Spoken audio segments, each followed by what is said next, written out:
আফগানের মুসলমানেরা 20 বছর আমেরিকার বিরুদ্ধে রক্ত দেওয়ার পরে ওই দেশে শরিয়া আইন চালু হয়েছে।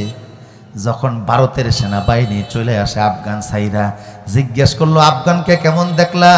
ভারতের সেনাবাহিনী বলল 20 বছর আমেরিকার দেশ চালাইছে, ওই সময় কাবাবের ভিতরে আটা ছিল বেশি, গোশত ছিল কম, কিন্তু আফগানের মুসলমানরা 2 দিন ক্ষমতায় আসছে, এখন গোশত বেশি আটা কম।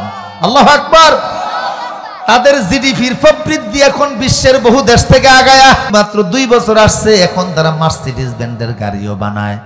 পাকিস্তানি ট্রাক ড্রাইভাররা বলে আগে আফগানে প্রবেশ করতে গেলে সীমান্ত এলাকায় চাঁদা দেওয়া লাগতো, চাঁদা ছাড়া গাড়ি ঢুকতো না। কথা কোন না কা? আমার দেশেও আছে না নাই? এক জেলা থেকে আরেক জেলায় যাইতে, এক পৌরসভা থেকে আরেক পৌরসভায় যাইতে ট্রাক ড্রাইভারদেরকে, গাড়ির ড্রাইভারদেরকে চাঁদা দেওয়া লাগে কি লাগে না? ওরা বলল আমরা পাকিস্তানি ড্রাইভাররা গাড়ি নিয়ে যখন আফগানে ঢুকে, আফগানের ড্রাইভাররা পাকিস্তানে ঢুকলে চাঁদাবাজরা দাঁড়িয়ে থাকতো, চাঁদা হাতে না দিলে গাড়ি ঢুকতেই পারতো না। এখন থেকে কোনো চাঁদাবাজ নাই, গোটা দেশ শান্তিময় হয়ে গেছে আল্লাহর কোরআনের কারণে। যুব সমাজরা যেমন ধাক্কা দেওয়ার মাধ্যমে ফ্যাসিস্ট দূর হইয়া এই দেশে একটা নতুন অবস্থা আসছে। এই দেশের 16 কোটি জনগণ যদি একটা ধাক্কা দেয়, ইসলাম এইভাবে প্রতিষ্ঠিত হলে সমস্ত অনিয়ম দূর হয়ে যাবে। এই জন্য আমাদেরকে মুজাহিদের ভূমিকায় আসতে হবে। কথা কোন না কা? মুজাহিদ মানে হলো সেই ব্যক্তি যার অন্তরে একমাত্র আল্লাহ, একমাত্র রাসূল, একমাত্র কোরআন, একমাত্র সুন্নাহ।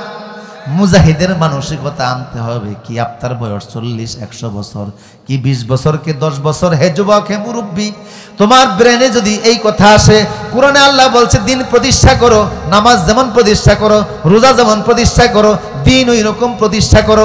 নামাজ প্রতিষ্ঠা করা যেমন ফরজ, রোজা প্রতিষ্ঠা করা যেমন ফরজ, হজ প্রতিষ্ঠা করা যেমন ফরজ, দিন এই রকম প্রতিষ্ঠা করো। এটা কার নির্দেশ? ইসলামকে এইভাবে প্রতিষ্ঠা করো। প্রতিষ্ঠা করতে গেলে মুজাহিদের ভূমিকায় আসতে হবে। কিছু মুজাহিদ মাটির নিচেও যাওয়া লাগবে। কথা বলেন না? কথা বলেন না? বিল্ডিং তৈরি হলে কিছু ইট মাটির নিচে শোয়া লাগে কি লাগে না? কিছু ইটের খোয়া হওয়া লাগে। কথা বলেন না?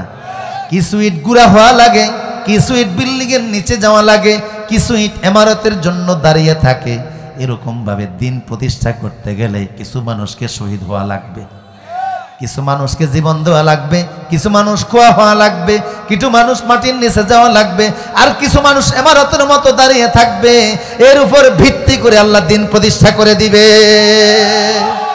দিন প্রতিষ্ঠা হয়ে গেলে শুধু মুসলমান ভালো থাকবে না, হিন্দু ভালো থাকবে, বৌদ্ধ ভালো থাকবে, খ্রিস্টান ভালো থাকবে, সবার ধর্ম সংরক্ষিত হবে। কারণ অমুসলিমদের সাথে ইসলামের সাথে ভালো আচরণ দুনিয়ার কেউ করে না। কথা বলেন ঠিক কিনা? হযরত ওমর তখন শাসক, ইরানের প্রিন্স ওমরের হাতে ধরা পড়ে গেল। ইরানের যুবরাজ, মনোযোগ আছে না আপনাদের? ইরানের যুবরাজ হযরত ওমরের হাতে ধরা পড়ে গেল।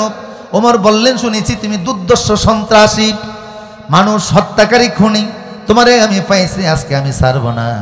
তবে ইসলামের বিধান অনুযায়ী আমি তোমারে বলি কালেমা কবুল করো, তাইলে তোমার জান ভিক্ষা পেয়ে যাবা। তোমার আমি মারবো না। কালেমা বড় যুবক বড় দুর্দর্শ সাহসী বলল তোমার কালেমা আমি পড়বো না।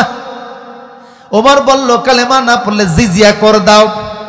যুবক বলল, যুবরাজ বলল তাও দিব না, তুমি কি করবা করো। ওমর দেখলেন যে যুবকের মেজাজ খারাপ আর একটু বট টাইপের, এর হত্যা করা উচিত, নতুবা দেশের জন্য অশান্তি হবে। ওমর বললেন এই জল্লাদ তলোয়ার উঠাও, এই যুবকের হত্যা করে ফেলো। ওর কথাবার্তায় আচার আচরণের গোয়েন্দা রিপোর্টে প্রমাণ হয়েছে ও কিন্তু ভালো না, ও ইসলামের ক্ষতি করবে, কাজেই তারে হত্যা করে ফেলো। আর যুদ্ধের ময়দান থেকে তারে শত্রু হিসাবে আমরা ধরে আনছি, হত্যা করার বিধান ইসলামে আছে, কাজেই